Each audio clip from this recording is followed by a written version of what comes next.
Some men find out their wives are cheating by accident. I kicked in a locked drawer and found out on purpose. It wasn't impulse. Not exactly. A locked drawer in my own damn house wasn't something I was going to ignore, and Madison never used to lock things. That alone was enough to make me sit in the kitchen, staring at the cheap metal lock for a good 5 minutes, hands wrapped around a lukewarm coffee mug, jaw tight. I thought about waiting, asking, but the truth was, I already knew what I'd find. So I walked to the garage, grabbed a flathead screwdriver, and popped it open. Folder. That was all. Tucked behind old bills and warranty papers, plain manila, nothing special. I almost laughed. It was always this simple.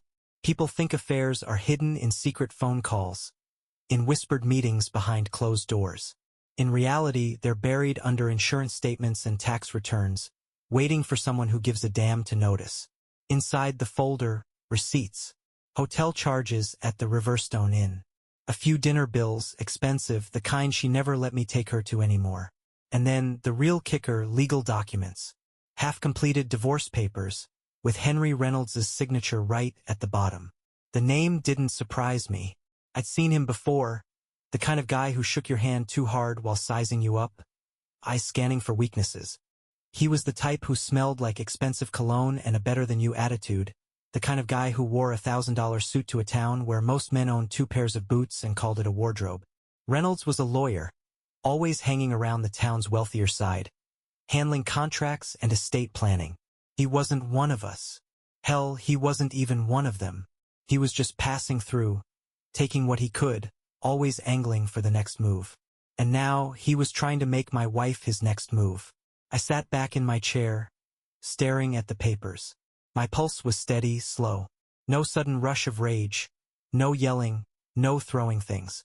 I wasn't that kind of man. The funny thing about running into burning buildings for a living, you learn to keep your head when everything around you is falling apart. I put the papers back exactly where I found them, closed the drawer, and locked it again.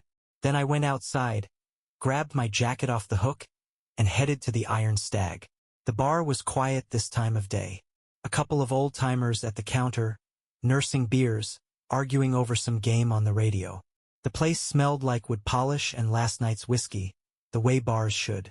Levi Edwards, owner, ex-military, built like a brick wall, was behind the counter, wiping a glass that didn't need wiping. He glanced up when I walked in, nodding once. Usual? Yeah. I took a stool at the end of the bar, elbows on the counter. Levi slid a glass of bourbon in front of me, then leaned against the bar, arms crossed. You look like shit. Appreciate it. He smirked. You in a talking mood? Or you just here to drink? I took a sip, let the burn settle. Found out Madison's screwing around. Levi let out a low breath, not quite a whistle. Damn. You sure? I nodded. Reynolds. His expression darkened. That son of a bitch. Yeah. We sat there for a moment, the quiet stretching between us. Levi wasn't the type to offer empty words, which was why I was here. The last thing I needed was someone telling me how to feel. After a while, he asked, "What's the plan?" I set the glass down, rolling it between my fingers. Not sure yet. He watched me for a second, then nodded. You will be. That was all he said. And that was all I needed. By the time I left the bar, the sun was setting over Rockridge, throwing long shadows across the streets. My truck was parked at the curb, dust settling on the hood. I stood there for a moment, breathing in the cold air, hands in my jacket pockets. I didn't need to scream, didn't need to punch a wall. That wasn't my way. I was going to handle this the way I handled everything else. With control, with purpose. And when it was done, they'd both wish they'd never met me. I drove home slow, not because I was hesitating but because I needed to think. The bourbon sat warm in my gut, but my mind was clear. No storm of emotions, no shaking hands, just the steady hum of the engine and the weight of the truth pressing down like a load of bricks. I'd been in worse situations. Fire doesn't stop to ask how you feel about it before it burns a house down. You put it out or it takes everything. The porch light was on when I pulled up.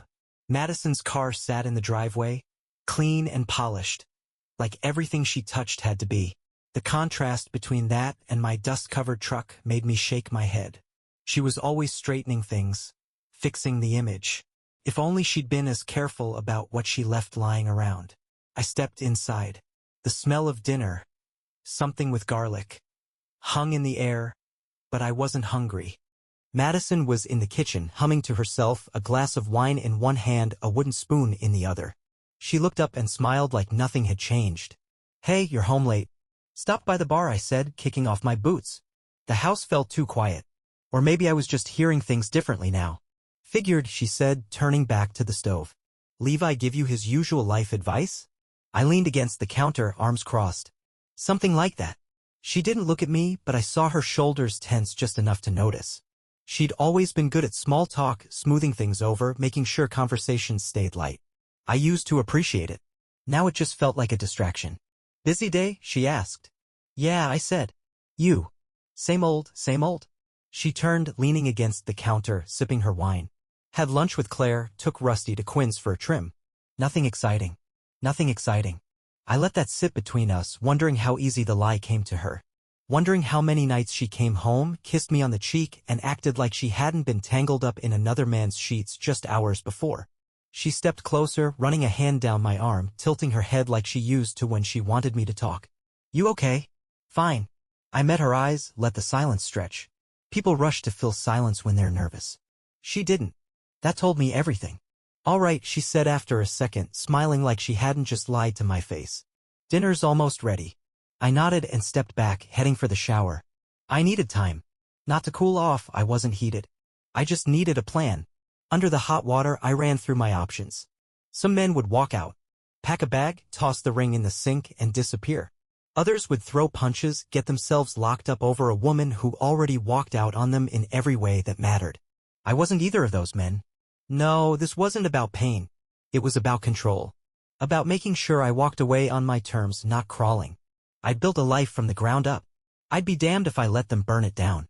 The first move was simple. Let her think everything was normal. Make her comfortable. People get careless when they think they've gotten away with something. And Reynolds? A man like that lived off the idea that he was always 3 steps ahead. He wouldn't see it coming when the ground disappeared under him. I toweled off, dressed, and stepped back into the kitchen just as Madison was setting the table. She looked up, smiling again, the picture of a devoted wife. "Just in time," she said, placing a plate in front of me. "Looks good," I said. I sat down, picked up my fork, and ate like a man who had nothing on his mind but dinner. Because that's what you do before a fire. You let everything settle. You let it spread unnoticed until it's too late to put out. Madison left early the next morning, same as always. Kissed me on the cheek before walking out the door, smelled like citrus shampoo and perfume I didn't recognize. "I'll be home late," she said. "Claire and I are getting dinner."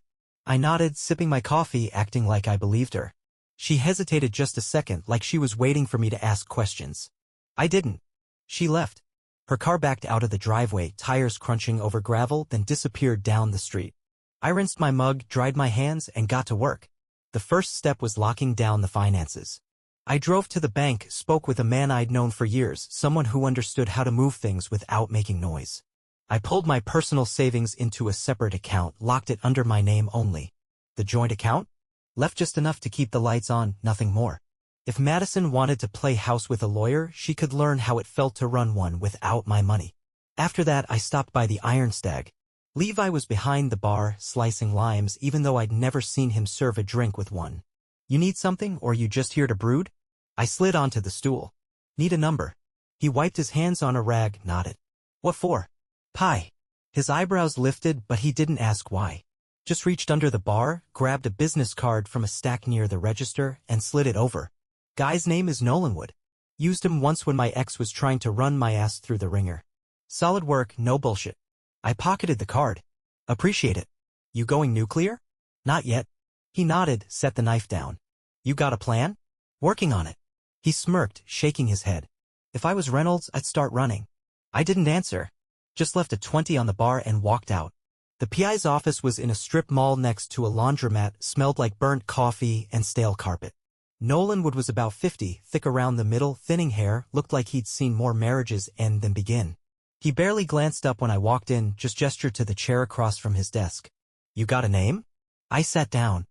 Bo Anderson. What's the job? I pulled out my phone, tapped the screen, slid it across the desk. Her. And him.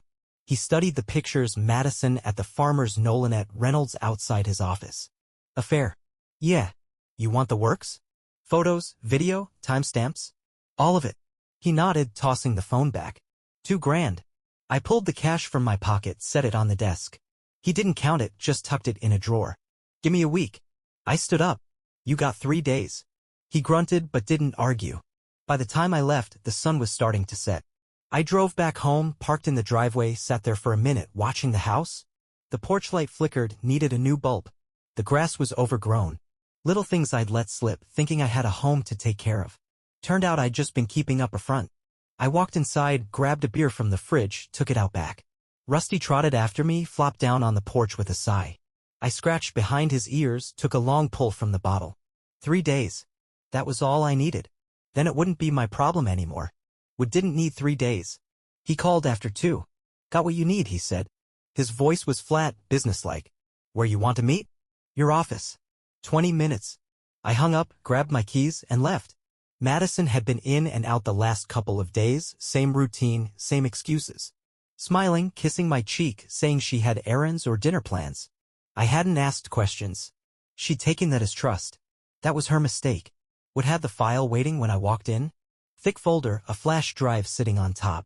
Everything's timestamped. Photos, videos, audio from the hotel lobby. You want a highlight reel? I took the drive, ignored the folder. I'll go through it myself. He nodded. You need anything else? No. Good. He tapped the desk. She's not gonna see this coming. I didn't answer.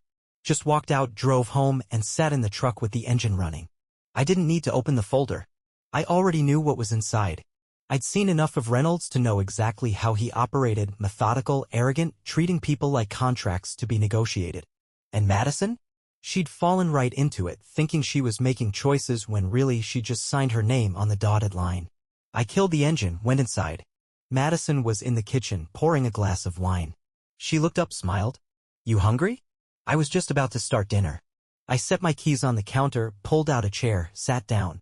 We should go out? She blinked, caught off guard. Out? Yeah. Dinner. Willow House. She hesitated, glancing at the clock. I assure. Let me change. She was nervous. I could see it in the way she smoothed her hands over her jeans, in the half-second pause before she turned toward the bedroom. She hadn't expected this. Probably thought I was distant because of work, or because I was just the quiet type. She had no idea. The restaurant was half full when we got there. Soft lighting, quiet conversation, the kind of place people went to celebrate anniversaries. We'd been here before. Back when things were real. Before she decided she wanted something else. We got a table near the window. She looked good, a hair done, makeup just enough to make it look like she hadn't tried. It used to work on me. Not tonight. She picked up the menu, acting casual. This is nice. I leaned back, studying her. You happy? The question caught her off guard. She lowered the menu. What? You happy? I said again, keeping my voice even. With us. With your life. She blinked. Forced a smile. Of course. Why would you ask that? I pulled the flash drive from my pocket and set it on the table. Because I know. The color drained from her face. She didn't move, didn't breathe. Just stared at it like it might explode. Go on, I said, nodding toward it. Pick it up. She swallowed, but didn't move. Boe. Take it, I said, voice still calm. You should at least know what I know. Her fingers trembled as she reached for it. She turned it over in her palm, staring like it held the weight of every lie she'd told. I let the silence stretch, let her sit in it. She swallowed. Don't. I leaned forward, resting my arms on the table. Don't lie. Don't explain. Just listen. Her lips parted, but she closed them again, nodding. You think I didn't notice? I asked. The late nights. The distance. The way you started talking about our life like it was something you'd already moved past. She looked away. I shook my head. You weren't careful, Madison. You thought you were, but you weren't.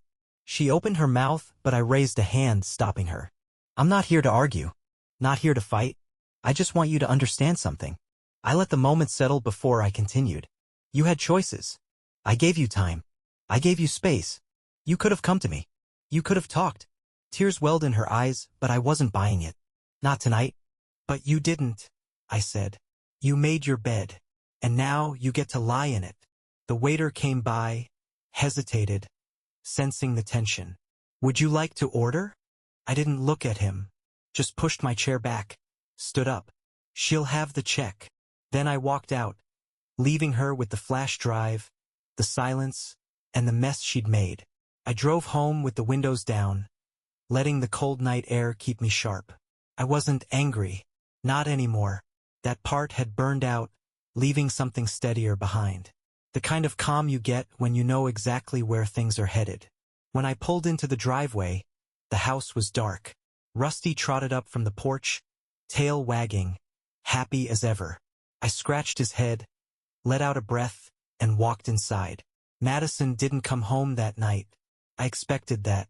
She'd sit in her car, maybe drive around, maybe go to Claire's, maybe straight to Reynolds. None of it mattered. I put the fire out. Now all that was left was the cleanup. The next morning I got to work. First stop was the lawyer's office. Not Reynolds's. I wasn't stupid. I had my own guy, one I'd used before when I was buying up rental properties. Older, sharp, no patience for bullshit. When I walked in, he was already waiting, reading over the paperwork I'd sent ahead. You don't waste time, he said, flipping the page. Never saw the point. He nodded. You're in a good position. House is in your name, business is yours, finances are locked up tight. Only thing joint is the checking account, and from the looks of it, she's got nothing left in there. She doesn't. His mouth twitched like he wanted to smile but didn't. So what do you want? Fast. Clean. She gets what I give her, nothing more. He leaned back, nodding. It won't be a fight. She doesn't have a leg to stand on. But Reynolds. He exhaled through his nose. He might try something. Legal leverage. Pressure. Maybe threaten court just to squeeze you. I shook my head. He won't. The lawyer raised an eyebrow. You sure? Yeah, I said. I'll make sure of it. He watched me a second longer, then nodded. All right, let's get started. 2 hours later, I walked out with a plan. Madison would get the papers by the end of the day. She'd know she had nothing to fight for. Reynolds would know it too. Next stop was the bank. I closed out what little was left in the joint account, had the statements printed. Just a formality. By the time I walked back out into the sunlight, I felt lighter. Not happy. Not satisfied. Just done. Back home, I cracked a beer on the porch, let Rusty drop his head onto my boot. The phone buzzed in my pocket. I checked the screen. Madison. I let it ring. She called again. Then she texted. We need to talk. Please. I took another sip of beer, watching the sky go from blue to gold. Then I shut the phone off. She'd had all the time in the world to talk. By sundown, I had my answer. A silver sedan pulled up, sleek and polished, right out of place in my driveway. Reynolds stepped out, fixing his cufflinks like he thought this was a boardroom negotiation. He shut the door, looked around, taking in the house, the truck, the dog. Then he straightened his tie and walked up the porch steps. Beau, he said, nodding like we were old friends. I didn't get up, just looked at him. Reynolds. He let out a breath like this was exhausting for him. Look, I get it. You're upset. Things got complicated. But there's no reason we can't handle this like adults. I took another sip of beer. That right? Yes, he said, nodding. Madison doesn't want to fight. She's willing to be reasonable. If we can all just... You think I don't know how men like you work? I cut in. You think this is my first time dealing with somebody who thinks they can talk their way out of a mess they made? His jaw tightened. You took a woman who had everything she needed and made her think she wanted more. I said, my voice steady. You fed her a fantasy. And now, when it's crashing down, you think I'm gonna play fair. He sighed, straightened his jacket. Look, we don't need to turn this into a war. Just give her a fair split and we can. I laughed. Just once. Short. Fair split. I shook my head. She lost that option the second she let you into my house. His face darkened. Legally, she has rights. I leaned forward, resting my forearms on my knees. Legally, you and I both know she's got nothing. Silence stretched between us. He knew I was right. He'd seen the paperwork by now. I could see it in his face, the way his mind worked through options. Then his expression shifted, lips pressing into a thin line. You think this makes you the winner? No, I said. I think it makes me free. He studied me for a second longer, then let out a breath. Fine. Have it your way. He turned, walked down the steps, back toward his car. I let him go. Rusty lifted his head, ears twitching as the car pulled away. I scratched behind his ears, watching taillights disappear down the road. That was it. That was all that was left. Just the aftermath. Just the ashes. The papers went through without a fight. No court dates, no drawn-out arguments. Madison signed, and that was that. Maybe she thought Reynolds would be enough to carry her through whatever came next. Maybe she finally understood there was no saving it. Either way, she was out. I didn't hear from her again, not directly. A couple of mutual acquaintances passed along news she was staying at Reynolds's place, keeping her head down. Word was she didn't show her face much around town anymore. That didn't surprise me. Small towns have long memories. She could leave, but her reputation would always be waiting if she ever came back. Didn't matter to me. The house felt different without her in it. Quieter, but not empty. Not in the way I expected. I got up early, worked hard, came home tired. It felt good, having something to fix, something to rebuild. I replaced the porch lights, cut the grass, fixed the cabinet hinge she always complained about but never got around to doing herself. The first Friday night after the divorce was finalized, I stopped by the Iron Stag. The place was busier than usual, folks filling the tables, voices thick in the air. Levi was at the bar, pouring drinks, eyes landing on me as I walked in. Well, if it ain't Rockridge's most eligible bachelor, he said, smirking. I shook my head, sliding onto a stool. Get that out of your system now. Can't promise that, he said, setting a beer in front of me. Town's been talking, ... They'll get bored. Maybe. He leaned against the counter. You. I took a sip. What about me? You bored? I looked around the room at the same faces, the same walls, the same music playing from the jukebox. It should have felt old, like I'd outgrown it. Instead, it just felt solid. Reliable. A place that hadn't changed even when everything else had. Not yet, I said. He nodded, satisfied with that. The door swung open, letting in the cool night air. I glanced over out of habit and caught a familiar face, Quinn Bailey, the pet groomer. She was shaking her head at something one of her friends said, laughing as she brushed dog hair off her sleeves. She spotted me, gave a small wave before heading toward the back. Levi followed my gaze, smirked. She's been asking about you. That right? Yep. He poured himself a drink, leaned on the counter. And I told her you were too damn stubborn to make a move. I exhaled through my nose, took another sip. Appreciate that. He chuckled. Just saying. You got a clean slate now. I didn't answer. Didn't need to. The truth was I wasn't in a rush for anything. I'd spent too long living in someone else's expectations, trying to hold together something that was already broken. Yeah? I was just taking things day by day. Fixing what needed fixing. Living on my own terms. The bar filled up more as the night went on, but I stayed where I was, drinking slow, talking when it felt right, letting the noise settle around me. Eventually, I felt a presence next to me, heard a familiar voice. Rusty's due for a trim, Quinn said, pulling up a stool. I glanced over. That's so. She nodded, grinning. Unless you're going for the wild dog of the mountains look. He seems happy enough. He'd probably be happier if he didn't have half a pound of dirt in his fur. I smirked, took another sip. I'll bring him by. Good, she said. Maybe you'll actually stick around for a conversation next time. I looked at her, at the easy way she said it, the way she wasn't pushing, wasn't expecting anything. Just offering. Maybe, I said. She smiled, stood up, and rejoined her friends. Levi watched her go, then looked at me. Maybe, he echoed, raising an eyebrow. I shrugged. One thing at a time. He laughed, shaking his head. Took you long enough? I didn't argue. Just finished my beer, let the night settle around me. The past was done. The fire was out. And for the first time in a long time, I wasn't looking back. A year passed. Not all at once, but in small pieces, one job at a time, one quiet morning at a time, one less memory of her at a time. Life didn't feel different all at once, but it shifted in ways I could feel. I woke up earlier. Slept better. The house looked better than it ever had, the kind of place a man could take pride in. The truck ran smooth after I finally fixed that rattle in the engine. The town, same as always, still had its small-town rhythm, but I wasn't walking around with a weight on my chest anymore. I ran into Madison once. Grocery store. She was alone, standing in the produce aisle, holding a bag of apples like it mattered. She caught my eye, hesitated. I didn't.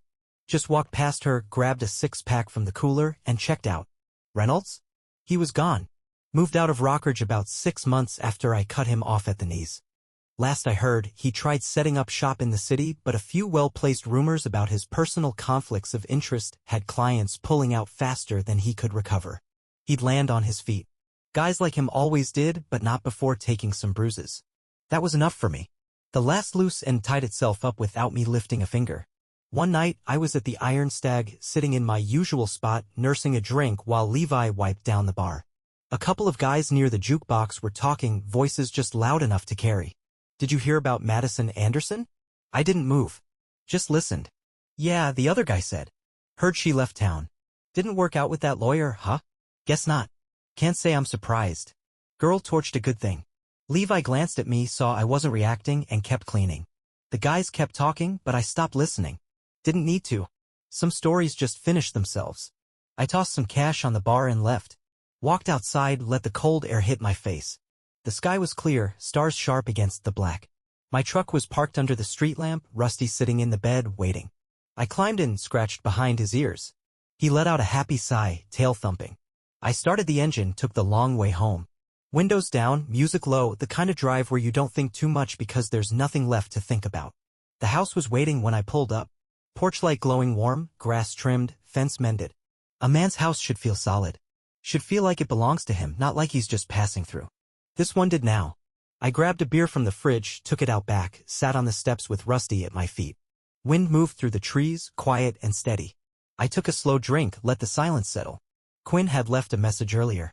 Something about grabbing coffee. She didn't push. She knew I'd call when I was ready. Maybe I would. Maybe I wouldn't. Either way, I was good. Some men spend their whole lives trying to put out a fire that already burned them down. Not me. I walked through it, came out the other side, and kept walking. Didn't look back. Didn't need to.